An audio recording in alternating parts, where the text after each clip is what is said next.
What's up, everybody? Just wanted to give you an update on the boat. As you may have seen from my Instagram post, there's a lot of junk in this orchard box. I put the rest of the floor, just still need to get cut up.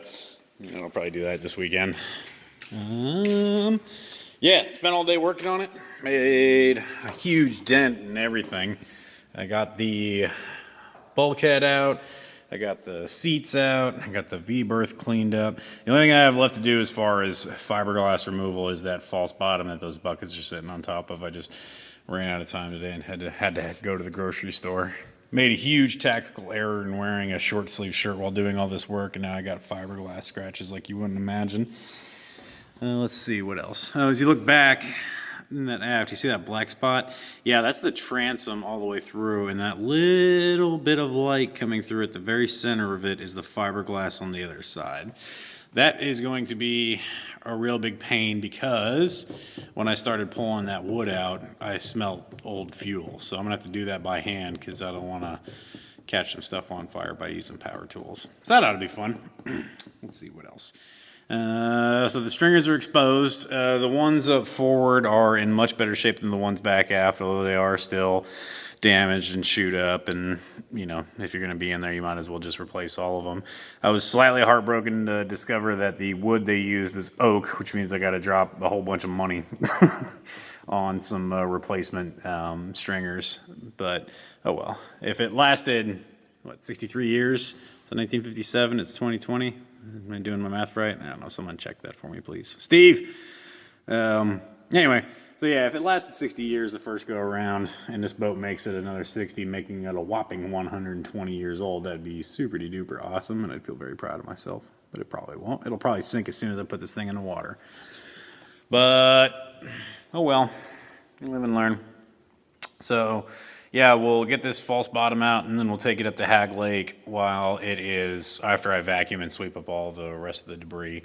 But I want to stick it in the water while I have everything exposed and check for leaks, because if there's just this massive structural crack, then I will just continue disassembling this boat until it is in several boxes full of parts, get rid of it, and then go find something else to do with that trailer and those motors. So, yeah, that's where we're at. I think the next thing I'll do as well is finally get around to pulling out that battery box holder. And then, yeah, I'll probably tinker around here and there with that a bit. I got to get the engine mounting bracket off in order to get to the transom. I still cannot believe that thing held up when I took it out to Hag Lake the day I bought it and motored it around for a couple of hours just to get a feel for it and, enjoy my purchase. And I had that motor going hammer down, and I cannot believe that transom didn't just blow out. I mean, the right where that hole is and everything up from there doesn't even have fiberglass on it. I really kind of wish I knew what I was looking at when I was buying a boat, but oh well. So yeah, once we do the float check and make sure there's no massive leaks in this thing, we'll get out the grinder and a full complement of PPE, including a face mask, long sleeves, pants, and double gloves, and start grinding down all these rough edges, get through some of that paint. And then once we do the bulk of the grinding, then I can confidently get into pulling out the stringers and cutting up replacements.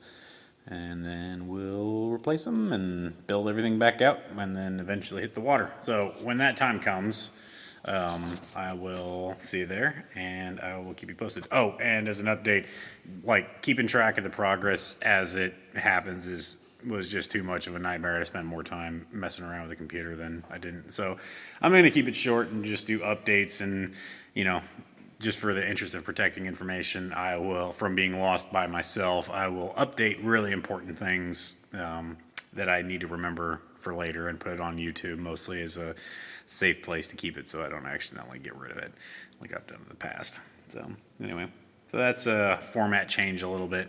And then I might start doing more time-lapsey type stuff once we get into the build out and start doing the fiberglass. But, for this demo work, it would be pretty lackluster viewing.